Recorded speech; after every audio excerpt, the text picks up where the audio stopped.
Hello everyone, welcome to my channel from scratch with Divya. இன்றைக்கி நம்ம இந்த சேனலில் என்ன பார்க்க போகிறோம் அப்படின்னா, நான் எப்படி கோல்டில் சேவ் ஆர் இன்வெஸ்ட் பண்ணுறேன் அப்படிங்கிறத பொறுத்து தான் பார்க்க போகிறோம். ஒவ்வொருத்தரும் ஒவ்வொரு மாதிரி சேவ் பண்ணுவோம். நம்ம நிறைய வேஸ் வச்சுருப்போம். ஒருத்தவங்க போவாங்க, அவங்கக்கிட்ட காசு இருந்துச்சு அப்படின்னா உடனே போய் கோல்டில் இன்வெஸ்ட் பண்ணுவாங்க, இல்லை சிட்டு போட்டு வாங்குவாங்க. அதே மாதிரி நிறைய வேஸ் பழைய கோல்ட்ஸை எக்ஸ்சேஞ்ச் பண்ணுவாங்க, காயின்ஸாக வாங்கி வைப்பாங்க. ஸோ அந்த மாதிரி நான் எப்படி கோல்டில் சேவ் பண்ணுறேன் அப்படிங்கிறத இந்த வீடியோவில் பார்க்கலாம். கடைசியில் ஒரு டிப்பு கொடுத்துருக்கேன். ஸோ வீடியோவை ஃபுல்லாக பாருங்கள். நான் ஏன் கோல்டு வாங்குகிறேன் அப்படின்னா, இல்லை கோல்டில் ஏன் நான் சேவ் பண்ணுறேன் அப்படின்னா, அது ஃபிசிக்கல் அசெட்டு. லைக் நான் கோல்டை ஹோல்ட் பண்ணுவேன், என்னால் அதை பார்த்துக்க முடியும். அதாவது இன்னொரு விஷயம் என்னென்னா, டிமேட் அக்கௌண்ட் ஓப்பன் பண்ணணும், அதில் நான் என்னுடைய போர்ட்ஃபோலியோவை மெயின்டைன் பண்ணணும். அந்த மாதிரி எனக்கு எதுவுமே இல்லை. அது ரெகுலராக பார்க்கணும், லாஸ்ட்டில் போகிறத நான் சரி பண்ணுறதுக்கு என்ன பண்ணுறதுன்னு பார்க்கணும். அந்த மாதிரியெல்லாம் எதுவுமே கிடையாது. It is owned by me. எதுவாக இருந்தாலும், ரிஸ்க்காக இருந்தாலும் சரி, இல்லை பெனிஃபிட்டாக இருந்தாலும் சரி, அதை நான் தான் ஹேண்டில் பண்ணிக்க போகிறேன். And then it has a liquidity. நான் லிக்விடிட்டி அப்படின்னு சொல்லும் போது எனக்கு அதை ப்ளச் பண்ணி அமௌண்ட்டை எடுக்கிறதுக்கு ஈஸியாக இருக்கும். அதோடு சேர்த்து எனக்கு ப்ளச் பண்ண வேண்டாம், எனக்கு இப்போ ரொம்ப தேவை இருக்குது, நான் விற்றுக்கணும் அப்படின்னு யோசித்தாலும் என்னால் ஈஸியாக விற்றுக்க முடியும். மீன்ஸ் எனக்கு கிடைக்கிற அமௌண்ட்டு மாறலாம், பட் என்னோடய அவசரத்துக்கு என்னால் உடனே ஒரு நாளில் விற்றுட்டு என்னால் பணம் பண்ணிக்க முடியும். நான் கோல்டை கோல்டாக மட்டும்தான் வாங்குவேனா, இல்லை கோல்டில் மட்டும்தான் இன்வெஸ்ட் பண்ணுவேனான்னு கேட்டால் கிடையாது. Gold is one of my investment, அவ்வளோதான். கோல்டு ஒரு 10% to 20% தான் நான் ஹோல்ட் பண்ணுவேன். எனக்கு அதுக்குமே ஒரு லிமிட் இருக்குது. ஓகே, நெக்ஸ்ட் நான் கோல்டு வச்சுருக்கிறதுனால it gives me a sense of security அப்படின்னும் போது என்கிட்ட அமௌண்ட் இருக்குது. நான் எமர்ஜென்சி அமௌண்ட்டு தனியாக வச்சுருக்கேன். பட் அது பத்தாத சுச்சுவேஷனில் என்னால் ஈஸியாக இதை ப்ளச் பண்ணி என்னால் மணி பண்ணிக்க முடியும். நான் கோல்டு வாங்குறது எதுவும் ப்ளச் பண்ணுறதுக்காக ஃபஸ்ட்டு வாங்குறது கிடையாது, இல்லை விற்கிறதுக்காகவோ வாங்குறது கிடையாது. பட் எனக்கு it gives me a sense of security, அது ஒன்று. நெக்ஸ்ட்டு நான் எப்படி கோல்டை பை பண்ணுறேன், ஓகேவா? நான் ஒரு சிஸ்டம்ஸ் ஃபாலோ பண்ணுவேன். கோல்டை பை பண்ணுறேன் அப்படின்னா, நான் ரேண்டமாக போயிட்டு என்கிட்ட இருக்கிற எக்ஸ்ட்ரா அமௌண்ட்ஸை யூஸ் பண்ணி நான் என்ன பண்ண மாட்டேன், கோல்டை பை பண்ணவே மாட்டேன்.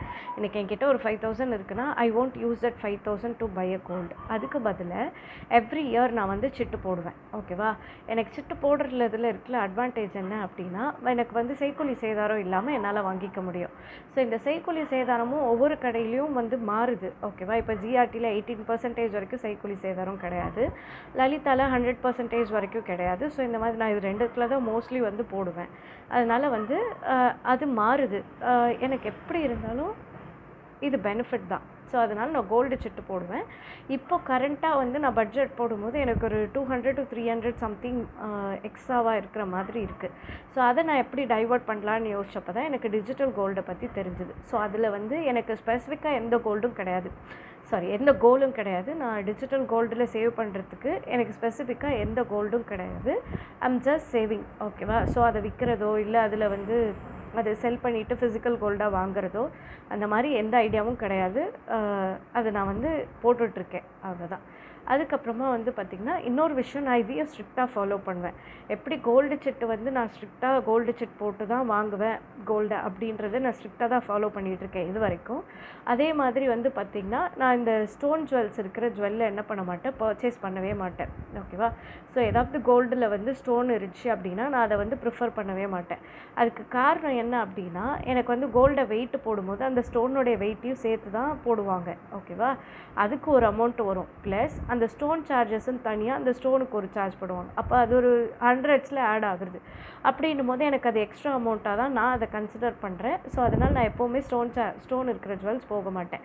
இன்னொரு விஷயம் என்ன அப்படின்னா, நான் ஸ்டோன் இருக்கிற ஜுவல்ஸை போயிட்டு ரீசேல் பண்ணுறேன் அப்படின்ற கண்டிஷனில், ரீசேல்னால் நான் திரும்ப சொல்கிறேன், எந்த ஜுவல்ஸுமே நான் அடகு வைக்கணுன்னோ இல்லை ரீசேல் பண்ணணுன்னோ நான் வாங்க மாட்டேன். ஆனால் நமக்கு சப்போஸ் சம்டைம்ஸ் ரெகுலராக யூஸ் பண்ணுறோம், அந்த ஜுவல் அருந்து போகுது, இல்லை டிசைன் தேஞ்சு போச்சு, நான் அதை மாற்ற போகிறேன் அப்படின்னா, எனக்கு நான் ஸ்டோன் இருக்கிற ஜுவல்லை நான் மாற்றினேன் அப்படின்னா ஸ்டோனுக்கான அமௌண்ட் எனக்கு கழிச்சிருவாங்க. ஸோ ஸ்டோனுக்கான அமௌண்ட்டும் கழிஞ்சிரும், வெயிட்டும் எனக்கு டிக்ரீஸ் ஆகிடும். ஸோ அப்படி இருக்கிற பட்சத்தில் நான் அதை வாங்குறது எனக்கு எந்த பிரயோஜனமும் கிடையாது. ஸோ நான் யூஸ்வலாகவே ஸ்டோன் இருக்கிற ஜுவல்ஸை ப்ரிஃபர் பண்ண மாட்டேன். எனக்கு அது மேலே ஆசை பெருசாக வந்ததும் கிடையாது. அதுக்கப்புறம் 3வது விஷயம், நான் கோல்டு பை பண்ணும்போது I always follow with checklist. அப்படி நான் என்னென்ன செக்லிஸ்ட் ஃபாலோ பண்ணுவேன் அப்படின்னா, first purity. Usually I go for 22 carat தான். நம்ம எல்லோரும் அதை தான் வந்து யூஸ் பண்ணுறோம். 22 கேரட் கோல்டு தான் நான் வந்து ப்ரிஃபர் பண்ணுவேன். அதுக்கப்புறமா வந்து பார்த்திங்கன்னா மேக்கிங் சார்ஜஸ், அதாவது நமக்கு இந்த எஸ்டிமேஷன் போட்டு கொடுக்கும்போதே வந்து பார்த்திங்கன்னா இந்த மேக்கிங் சார்ஜஸ் எவ்வளோ வருது, செய்கூலி எவ்வளோ வருது, சேதாரம் எவ்வளோ வருது அப்படிங்கிறதெல்லாம் போட்டுருவாங்க. ஜிஎஸ்டி வந்து இப்போ 3% பே பண்ணுறோம். ஸோ அதெல்லாம் எவ்வளோ வருதுன்னு சொல்லிட்டு போட்டுருவாங்க. நான் நிறைய வேல்யூ ஆடட் டேக்ஸ், அதாவது இந்த செய்கூலி சேதாரம் வந்து நிறைய இருக்கிறத நான் போகவே மாட்டேன். நான் சிட்டு எந்த இடத்துல போடுறேனோ அந்த கடைக்கு ஏற்ற மாதிரி தான் நான் ஜுவல்ஸும் சூஸ் பண்ணுவேன். ஏன்னா ஜிஆர்டியில் வந்து எனக்கு 18% வரைக்கும் சிட்டு இது கிடையாது, செய்கூலி சேதாரம். ஸோ நான் அப்போ அதுக்குள்ளேயே வர ஜுவல்ஸோ இல்லை அதுக்கு அந்த அளவில் 18% வர ஜுவல்ஸோ தான் சூஸ் பண்ணுவேன். அதுக்கு மேலே சூஸ் பண்ண மாட்டேன். ஏன்னா சப்போஸ் நான் அதுக்கு மேலே இருக்கிற ஜுவல்ஸை சூஸ் பண்ணிட்டேன் அப்படின்னா அந்த 18% கழிஞ்சதுக்கப்புறமா மீதி என்ன செய்கூலி சேதாரம் வருதோ அதுக்கான அமௌண்ட்டை நான் பே பண்ணணும். ஸோ நான் யூஸ்வலாக போகவே மாட்டேன் அந்த மாதிரி செய்கூலி சேதாரம் அடங்காமல் எக்ஸ்ட்ராவாக இருக்கிற பர்சன்டேஜுக்கு நான் போகவே மாட்டேன். அது ஒன்று நான் பார்த்துப்பேன்.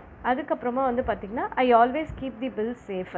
பில்லை எப்போவுமே நான் பத்திரமா வச்சுப்பேன். அதுக்கு என்ன ரீசன் அப்படின்னா, அகெயின் நான் திரும்ப ரீசேல் பண்ணுறேன், நான் பண்ண மாட்டேன். பட் பண்ணுற கண்டிஷனில் நான் இன்றைக்கி வாங்கின ரேட்டுக்கு நான் நெட்ஒர்த்தே ட்ராக் பண்ணுறேன் அப்படின்னா கூட எனக்கு இந்த பில் இருந்தால் தான் என்னால் ட்ராக் பண்ண முடியும். அன்றைக்கி வாங்கின விலையோ இன்றைக்கி வாங்கின விலையில் நான் விற்கும் போதோ இல்லை வந்து என்னோடய நெட்ஒர்த் ட்ராக் பண்ணும்போது இது லாபத்தில் இருக்கா இல்லை நஷ்டத்தில் இருக்கான்னு நான் பார்க்குறதுக்கு நான் பில்லு தான் யூஸ் பண்ணுவேன். இன்னொரு இடத்துலையும் பில் வந்து யூஸ் ஆகும். நான் எப்போவுமே வந்து பில்லு கேரி பண்ணுவேன். ஒரு நகையை வந்து கொண்டு போய் விற்கிறோம் அப்படின்னா நான் என்ன பண்ணுவேன்னா கேரி பண்ணுவேன். அதே மாதிரி நான் எந்த எக்ஸ்ட்ரா அமௌண்ட்ஸையோ இல்லை எமர்ஜென்சி அமௌண்ட்டையோ நான் என்ன பண்ண மாட்டேன் அப்படின்னா ஜுவல் வாங்க யூஸ் பண்ண மாட்டேன். அதுக்கு ரீசன் என்ன அப்படின்னா, என்கிட்ட 5000 இருக்குது அப்படின்னா அதில் 3000க்கான ஜுவல்லு தான் என்னால் வாங்க முடியுமே தவிர கோல்டு தான் வாங்க முடியுமே தவிர மீதி 2000 வந்து எனக்கு வேல்யூ ஆடட் டேக்ஸ் அண்ட் ஜிஎஸ்டிலே போயிடும். ஸோ அதனால் நான் என்ன பண்ண மாட்டேன் அப்படின்னா எப்போவுமே வந்து எக்ஸ்ட்ரா இருக்கிற அமௌண்ட்டை கொண்டு போயிட்டு கோல்டில் என்ன பண்ண மாட்டேன், போடவே மாட்டேன். நான் இங்கே மென்ஷன் பண்ணியிருக்கிறது எல்லாமே வந்து என்னோடய வேஸ் ஆஃப் பையிங் கோல்டு தான். நான் யாரையும் வந்து நீங்கள் இப்படி தான் வாங்கணும்னு இன்ஃப்ளூயன்ஸ் பண்ண மாட்டேன். பட் இப்படியும் இருக்குது. ஏன்னா நான் ஒரு சிலர் வந்து இம்பல்ஸ் பர்ச்சேஸ்லாம் பண்ணி பார்த்துருக்கேன். எக்ஸ்ட்ரா அமௌண்ட் இருந்தால் கொண்டு போய் கோல்டில் வாங்கி வச்சுக்கலான்னு பார்த்துப்பேன். ஆனால் நம்ம கொண்டு போகிற அமௌண்ட்டுக்கு வந்து பார்த்திங்கன்னா அதில் 4/3 பங்குக்கு தான் கோல்டு வாங்க முடியும். மீதி ஒரு பங்கு வந்து வேல்யூ ஆடட் டேக்ஸ்லையும் ஜிஎஸ்டிலையுமே ஓடிடும். அதெல்லாம் நான் கட் பண்ணுறதுக்காக தான் நான் வந்து கோல்டு சிட்டை யூஸ் பண்ணுறேன். இது எனக்கு ஒரு ரெகுலர் ஹேபிட்டாகவே வந்து மாறிடுச்சு. எனக்கு ஒரு கோல் இருக்குது, இவ்வளோ கோல்டு வரைக்கும் நம்ம சேர்க்கணும் அப்படின்ட்டு. அந்த கோலை நான் அச்சீவ் பண்ணிட்டேன் அப்படின்னா I will stop spending in gold. So வீடியோடைய கடைசியில் டிப்ஸ் சொல்கிறேன்னு சொல்லியிருந்தேன். அது என்ன அப்படின்னா, இப்போ ஒரு கோல்டை நம்ம விற்கணும் அப்படின்னு நினைக்கிறோம் அப்படின்னா அட்லீஸ்ட் அதோடைய விலை வந்து நீங்கள் கொடுத்த வேல்யூ ஆடட் டேக்ஸும் ப்ளஸ் ஜிஎஸ்டியும் மேட்ச் பண்ணணும். அந்த அளவுக்கு வந்து வந்ததுக்கப்புறம் தான் என்ன பண்ணுங்கள், விற்கிறத பற்றி கன்சிடர் பண்ணுங்கள். ஒரு நகையை மொத்தமாக, அதாவது அதோடைய original price plus value added tax அதுக்கப்புறம் ப்ளஸ் ஜிஎஸ்டி இது எல்லாமே சேர்த்து ஒரு 20Kக்கு வாங்கியிருக்கீங்கன்னு வச்சுப்போம், ஓகேவா? இந்த விலை அந்த ஜுவல்லு வந்து ரீச் பண்ணணும். அதாவது இது ஒரு மாதத்துக்கு முன்னாடி வாங்கியிருக்கீங்க அப்படின்னா இப்போ இன்றைக்கி விற்கிறீங்க அப்படின்னா அப்போது அந்த 20,000 வந்து இன்றைக்கி கொடுக்கணும் அந்த கோல்டுக்கு. அப்படின்னா தான் நீங்கள் அந்த விலையை விற்கிறத பற்றி கன்சிடர் பண்ணணும். இல்லைனா நம்ம லாபத்துக்கு விற்கிறோம். ஸோ இதை நம்ம வந்து பார்க்குறதுக்கு தான், நம்ம லாபத்துக்கு தான் விற்கிறோமா இல்லையா, அந்த அமௌண்ட் அது டச் பண்ணியிருக்கா இல்லையான்னு பார்க்குறதுக்கு தான் நான் வந்து பில்லை சேஃபாக வச்சுக்கோங்க அப்படின்னு சொல்லிட்டு அட்வைஸ் பண்ணேன். ஆஸ் ஐ டிஸ்கஸ்ட் அபவ், என்னோட அப்ரோச் வந்து ரொம்ப சிம்பிள் தான். I use gold chit to buy gold. Impulsive purchases வந்து நான் பண்ண மாட்டேன். ஃபர்ஸ்ட்டு சேவ் பண்ணிவிட்டு அதுக்கப்புறமா பர்ச்சேஸ் பண்ணிப்பேன். எனக்கு தெரிஞ்சு நான் வந்து இந்த மாதிரி கோல்டு சிட்டு யூஸ் பண்ணி பை பண்ணுறதுனால I have saved thousands, number of thousands. அதான் உண்மை. அது இன்னொன்று வந்து பார்த்திங்கன்னா, நான் வந்து டிசைனுக்கு கொடுக்கறத விட வேல்யூ ஆஃப் கோல்டுக்கு கோல்டுக்கான வேல்யூவுக்கு தான் முக்கியத்துவம் கொடுப்பேன். அதுதான் சொன்னேன், ஸ்டோன் ஜுவல்ஸ் வந்து பார்க்க மாட்டேன். அந்த மாதிரி நிறைய விலை ஏறுற லைக் இந்த டிசைனுக்கு தான் மேம் இந்த விலை அப்படின்னா நான் போகவே மாட்டேன். அது கரெக்டாக இருந்துப்பேன். பியூரிட்டி, அதுக்கப்புறம் சார்ஜஸ். இப்போ அந்த பிரேக் டவுன் எப்படி போடுறாங்கங்கிறத நான் கரெக்டாக பார்ப்பேன்.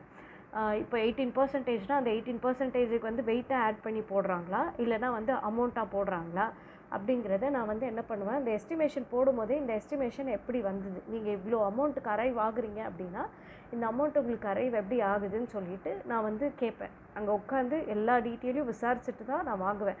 எனக்கு அவங்க கொடுக்குற எஸ்டிமேஷன் கொடுக்குற எஸ்டிமேஷன் வந்து கன்வின்சிங்காக இல்லை அவங்க போடுற பட்ஜெட் எனக்கு கன்வின்சிங்காக இல்லை அப்படின்னா நான் அந்த நகையை பர்ச்சேஸே பண்ண மாட்டேன். எனக்கு அவங்க கொடுக்குற பில்லும் அவங்க அதுக்கு சொல்கிற ரீசன்ஸும் கன்வின்சிங்காக இருக்கணும். ஏன்னா நான் இப்போ எடுக்க போகிறேன் அப்படின்னா நான் ஒரு பிளான் பண்ணிட்டு போயிருப்பேன். அதை விட ஒரு 100, 200, ஒரு 1000 முன்ன பின்ன இருக்குன்னா I will go for that. அதை விட நான் போட்ட எஸ்டிமேஷனை விட அவங்க போட்ட எஸ்டிமேஷன் வந்து நிறைய இருக்குது அப்படின்னா நான் அதை வந்து எடுக்கவே மாட்டேன். இல்லை மேம் இது இப்படி வந்துச்சு மேம் அது அப்படி வந்துச்சுலாம் சொன்னாங்கன்னா நான் கன்வின்ஸே ஆக மாட்டேன். எனக்கு அட்லாஸ்ட் எனக்கு அது கன்வின்சிங்காக இருக்கணும். அப்போ தான் நான் வந்து என்ன பண்ணுவேன், பை பண்ணுவேன். டிஃப்ரெண்ட்டாக வந்து நீங்கள் எல்லோரும் வந்து கோல்டு பை பண்ணலாம். நீங்கள் எல்லோரும் ஒவ்வொரு ஸ்ட்ராட்டஜி வந்து ஃபாலோ பண்ணலாம். இப்போதைக்கு சிம்பிளாக நான் இப்போ தான் என்னோடய ஃபினான்ஷியல் ஜர்னியை ஸ்டார்ட் பண்ணியிருக்கேன். ஆம் ஆல்சோ வந்து இயர்லி ஸ்டேஜ் நானும் லேர்ன் பண்ணிட்டு தான் இருக்கேன். இது எனக்கு தெரிஞ்ச ஸ்ட்ராட்டஜிஸ், எனக்கு தெரிஞ்ச சிஸ்டம்ஸ், நான் ஃபாலோ பண்ணுற சிஸ்டம்ஸ், நான் பர்சனலாக வந்து அப்ளை பண்ணுற சிஸ்டம்ஸ் தான் உங்களோட ஷேர் பண்ணியிருக்கேன். நீங்கள் எப்படிலாம் கோல்டை வந்து சேவ் பண்ணுறீங்க, எப்படியெல்லாம் இன்வெஸ்ட் பண்ணுறீங்கன்னு என்னோட ஷேர் பண்ணிக்கிட்டிங்கன்னா எனக்கு யூஸ்ஃபுல்லாக இருக்கும். தேங்க்யூ ஃபார் வாட்சிங். உங்களுக்கு இந்த வீடியோ பிடிச்சிருந்தா லைக் பண்ணுங்கள், ஷேர் பண்ணுங்கள், கமெண்ட் பண்ணுங்கள். இன்னொரு வீடியோவில் நம்ம கண்டிப்பாக மீட் பண்ணலாம். Until and then bye from Divya.